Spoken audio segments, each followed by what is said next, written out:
Hello. Hi student, आपका AMR live class ITI YouTube channel पर आप सभी फ्रेंड्स का स्वागत है।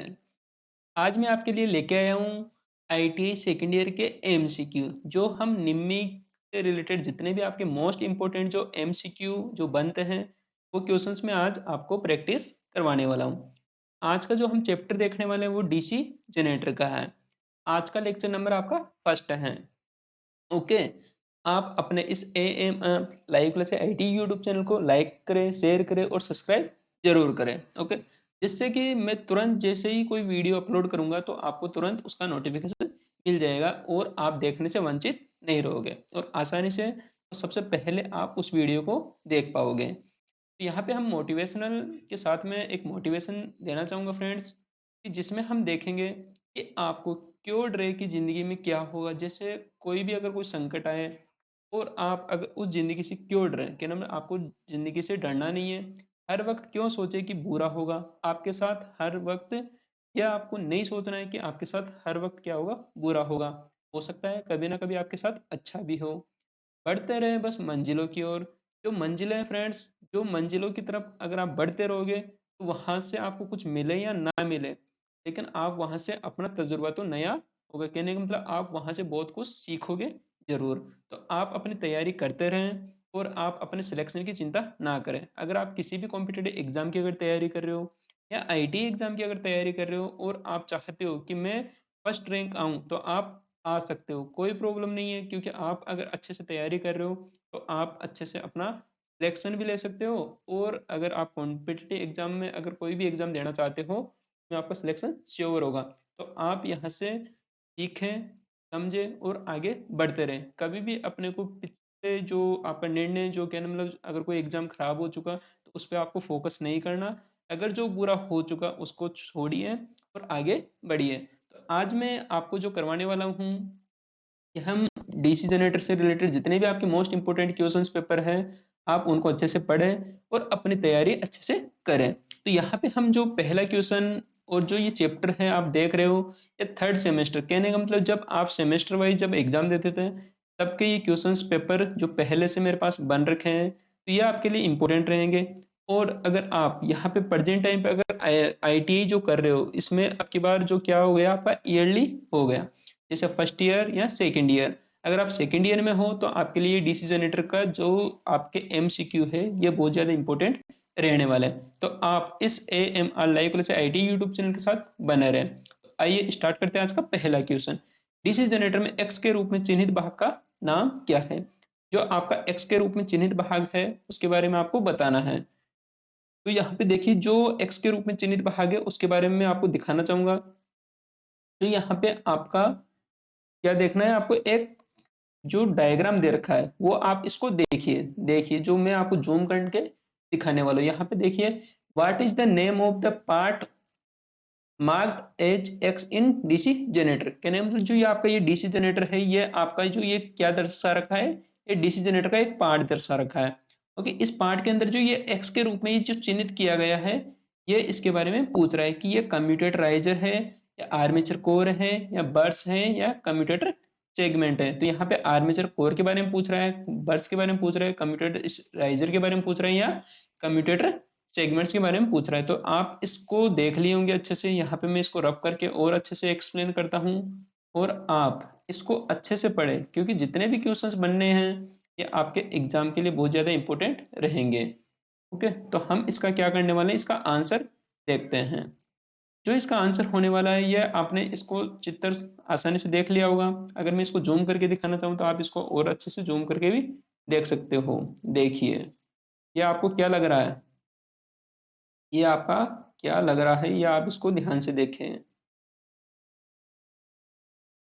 ये थोड़ा जूम ज्यादा हो गया, हम कहाँ पे चले गए, यहाँ पे देखिए, what is the name of the part marked as X in DC generator. DC generator का जो ये पार्ट है उसके बारे में आपको बताना है। तो यहाँ पे हम इसका आंसर क्या रहने वाला है, कम्यूटेटर राइजर।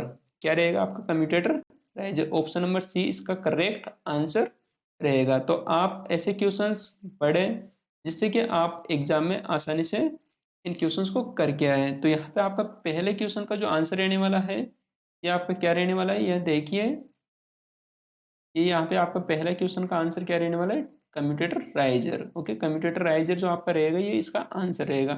पहला क्वेश्चन देखिए, डीसी जनरेटर, डीसी जनरेटर का नाम बताना है। जो डीसी जनरेटर है उसका आपको नाम बताना है।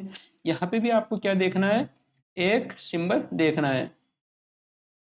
ये देखिए आपका सिंबल, कहने का मतलब जो ये बना हुआ है चित्र, ये इसके अंदर आप इसको देखोगे, गौर करके आपको देखना है।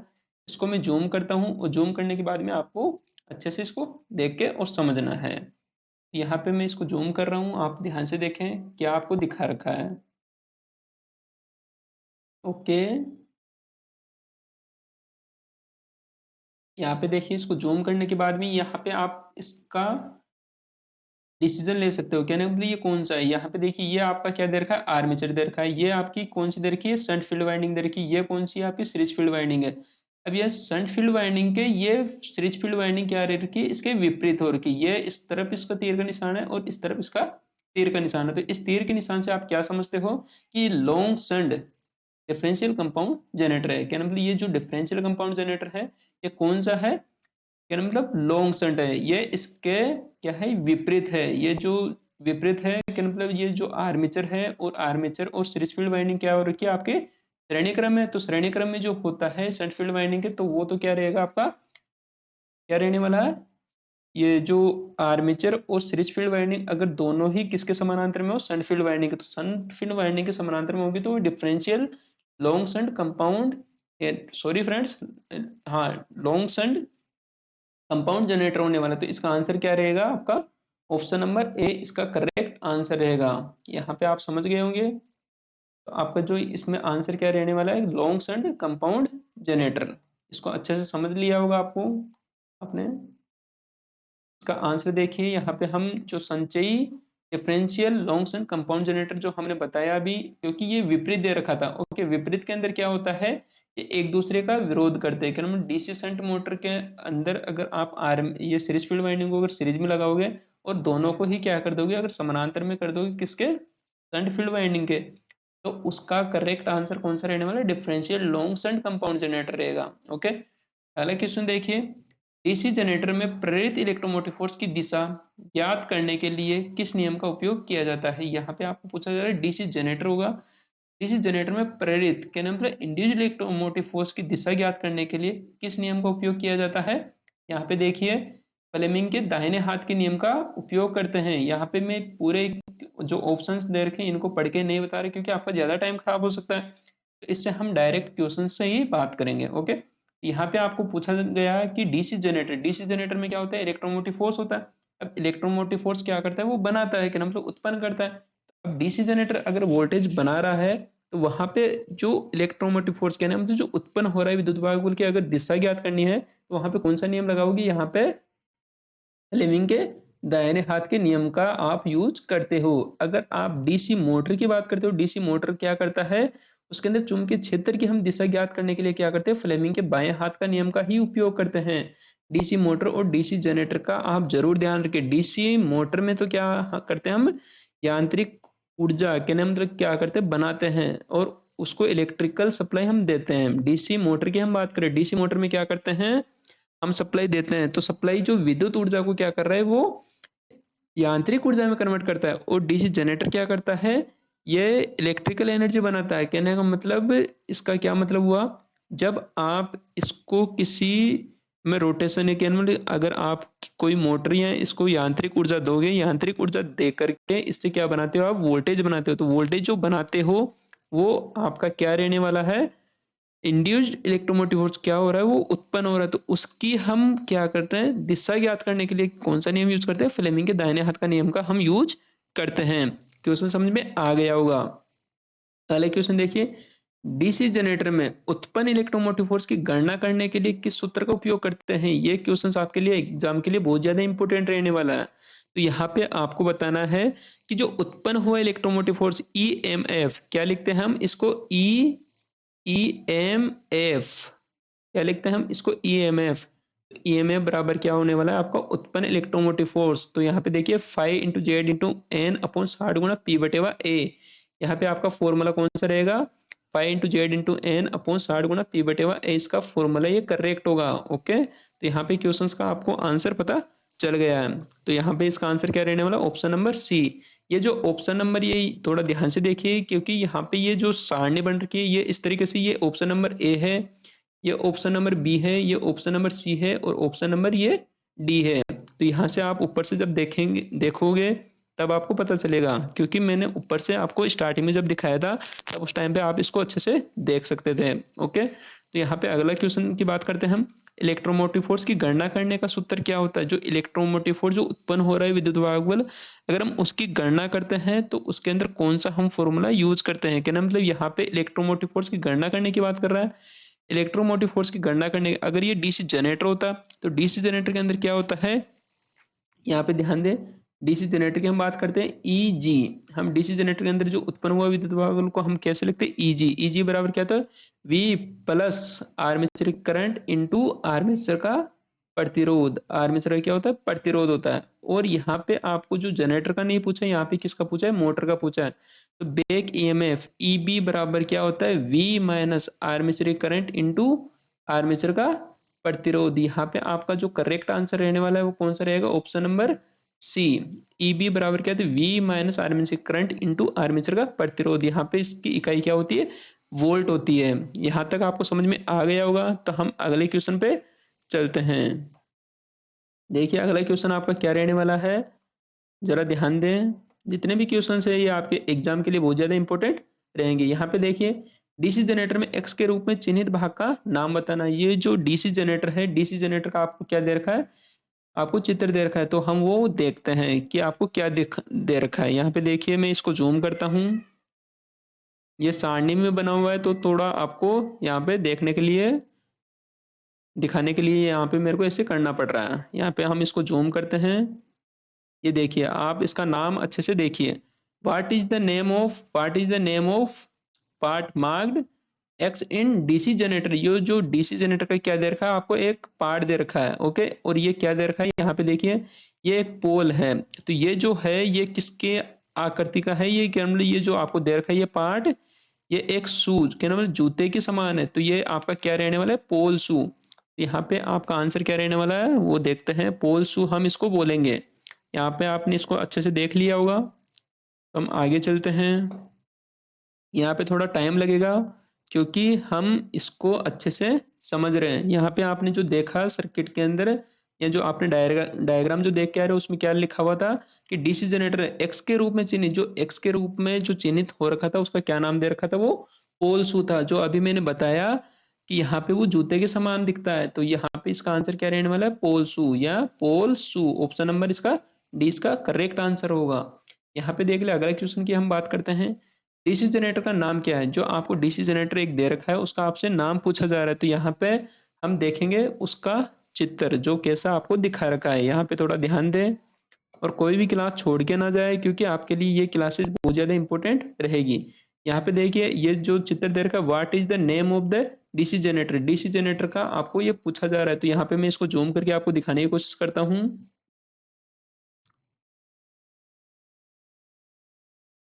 ओके, यहाँ से हम इसको और जूम करते हैं। यहाँ पे अच्छे से देखिए, क्वेश्चन नंबर 7 की हम बात करने वाले हैं। What is the name of DC generator. जो डीसी जनरेटर का ये जो आपको दे रखा है, इसके अंदर आप समझिए क्या क्या दे रखा है। यहाँ पे देखिए, ये पोटेंशियल ड्राइव के अंदर मतलब क्या दे रखा है, ये पोटेंशियल डिवाइडर। ये जो आपका ये जो दे रखा है ना, यहाँ पे ध्यान दे, ये वोल्टेज को कम ज्यादा करने के लिए दे रखा है। यहाँ पे जो आपके फ्यूज लग रखे हैं, ओके।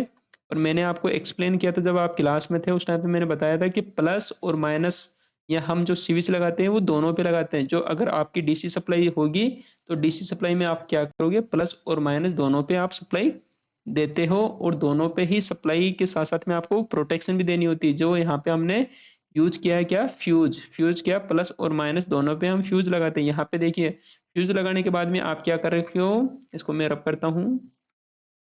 फ्यूज लगाने के बाद में आप क्या कर रखे हो, ये पोटेंशियल ड्राइव लगा रखे हो। ओके, ड्राइव या डिवाइडर। जो यहाँ पे देखिए इसको क्या बोल रखे हैं, पोटेंशियल डिवाइडर बोल रखे हैं। तो यहाँ पे इसका क्या रहेगा, ये हो गया आपका। अब यहाँ पे देखो 0 से 1 एम्पियर का क्या लग रखा है, आपका एम्पियर मीटर लग रखा है।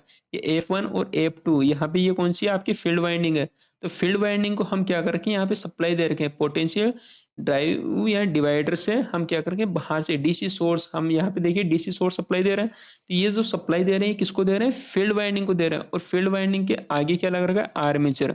और आर्मेचर अलग से लग रखा है। ओके, हम फील्ड वाइंडिंग को सप्लाई किससे दे रहे हैं, बैटरी से दे रहे हैं। ओके, यहाँ पे फ्यूज लग रखा है, यहाँ पे फ्यूज लग रखा है, एम्पियर मीटर, वोल्ट मीटर, और यहाँ पे क्या लग रखा है, आपका लोड।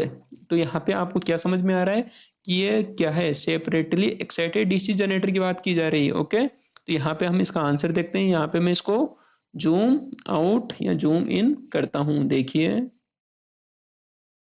आपको यहाँ से इतना समझ में आ गया, तो यहाँ पे ये क्वेश्चंस आपके कभी भी गलत नहीं होंगे। तो आप इन क्वेश्चंस को जरूर पढ़ें।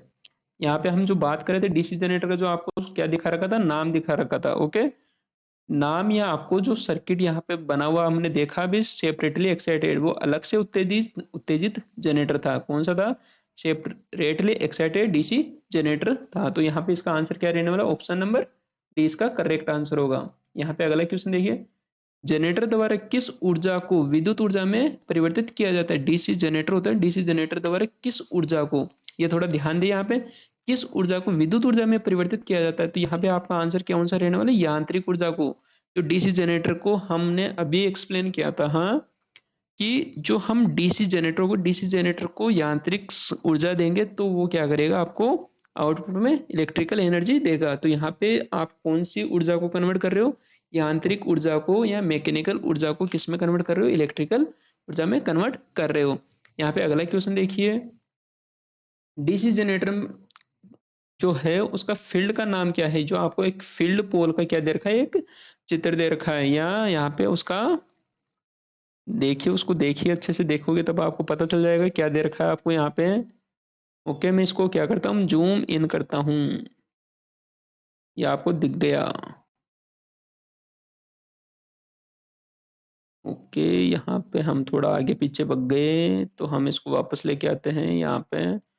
यहाँ पे थोड़ा टाइम लग सकता है आपको। ओके, ये क्योंकि आपके लिए वैसे भी इम्पोर्टेंट है, ये तो आपको पता सही। What is the name of DC generators. जो ये डीसी जनरेटर का क्या दे रखा है, आपको एक पोल दे रखा है, इसको ध्यान से देखें।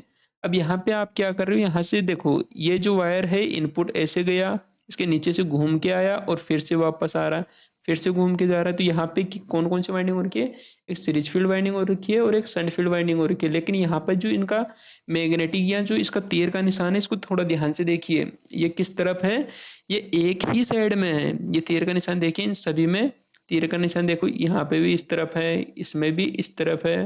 कहने मतलब तीर का निशान सभी में ऐसा दे रखा है। तो ये जो तीर का निशान अगर सभी में एक जैसा दे रखा है, तो इसका मतलब क्या हुआ कि यह आपका सहयोग करने वाला है। यह कहने मतलब सहयोग करने वाला है, कम्युलेटिव कंपाउंड जनरेटर है। कौन सा जनरेटर की बात की जा रही है, यहाँ पे कम्युलेटिव है, क्योंकि ये एक दूसरे का क्या कर रहे हैं, सपोर्ट कर रहे हैं। जो कम्युलेटिव होता है उसके अंदर क्या होता है, जुड़ने वाला होता है। मैग्नेटिक जो इलेक्ट्रोमोटिव फोर्स है उसका विद्युत वाहक बल होता है, वो क्या होता है, आपस में जुड़ने वाला स्वभाव का होता है। तो हम इसका आंसर देखते हैं, इसका क्या आंसर रहने वाला है। ये संचयी योगी कंपाउंड जनरेटर, आपने नाम सुना है, इसका नाम आपने सुना होगा, डीसी। देखिए, डीसी जनरेटर का हमने फील्ड पोल जो देखा उसका नाम क्या था, संचयी यौगिक जनरेटर था। क्या नाम दे रखा था उसका, संचयी यौगिक जनरेटर। ओके, यहाँ पे अगला क्वेश्चन देखिए, डीसी जनरेटर का सिद्धांत क्या है। अब आपको डीसी जनरेटर का सिद्धांत बताना है। अगर डीसी जनरेटर का सिद्धांत आपको नहीं पता, तो यहाँ पे जब मैं क्लास ले रहा था उस टाइम पे मैंने आपको एक्सप्लेन किया था। डीसी जनरेटर का सिद्धांत क्या होता है, फेराडे के विद्युत चुम्बकीय प्रेरण के सिद्धांत पे क्या करता है, ये काम करता है या वर्क करता है। यह जो वोल्टेज बनाता है, ये फेराडे के विद्युत चुम्बकीय प्रेरण के नियम के सिद्धांत पे कार्य करता है। यहाँ पे अगला क्वेश्चन देखिए, गतिशील रूप से प्रेरित इलेक्ट्रोमोटिव फोर्स के लिए सूत्र क्या है। जो आपका गतिशील या इंड्यूस्ड इलेक्ट्रोमोटिव फोर्स होता है उसका फॉर्मूला पूछ रहा है। Electromotive force, induced electromotive force का जो फॉर्मूला बनने वाला है, या उत्पन्न विद्युत वाहक बल। ओके, उत्पन्न विद्युत वाहक बल जो ईजी, ईजी भी हम इसको लिखते हैं, ईजी या ई। ओके, ये ध्यान रखें। तो यहाँ पे क्या होने वाला है, इसका answer B into L into V sine theta. जो साइन थीटा है ये आपके साइकिल्स को डिनोट करता है। ओके, बी क्या दर्शाता है आपको, चुंबकीय फ्लक्स घनत्व को, तो इसकी इकाई क्या होती है, वेबर प्रति मीटर स्क्वायर होती है।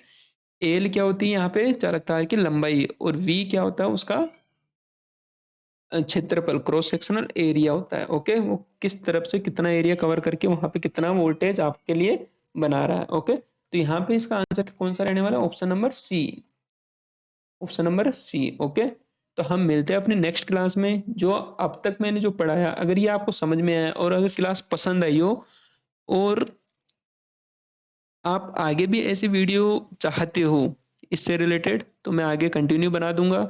तो आप मुझे कमेंट करके ज़रूर बताएं कि आप देखोगे, तो मैं आपके लिए वीडियो ज़रूर बनाऊंगा। आप मुझे कमेंट करके ज़रूर बताएं। ओके, तो हम मिलते हैं अपने नेक्स्ट क्लास में, जिसमें इसका लेक्चर नंबर 2 होने वाला है। ओके, तो हम मिलते हैं अपने नेक्स्ट क्लास में। Okay, thank you, bye bye.